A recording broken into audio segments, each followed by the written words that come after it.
What is a bounce rate?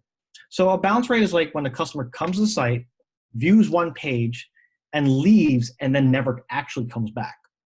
It would kind of like me be walking into a store, looking at one specific item, putting it back on the shelf, and then just walking out and never coming back. Now, that doesn't sound great.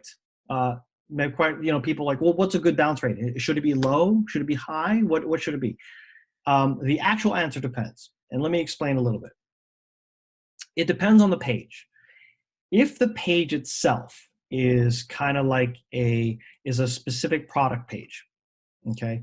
For example, like if it's one specific kind of product, what I expect people to do is to look at that product, maybe browse through some pictures, and then put it into a shopping cart.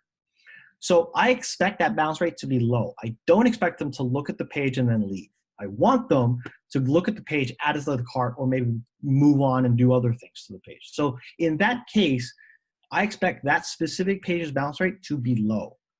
Now, let's assume that you did some piece of content marketing. Let's say you wrote a blog post about something. A blog post is kind of the thing where I would go there. I would go to the blog post, read the blog post, and then close the tab and go back to Facebook.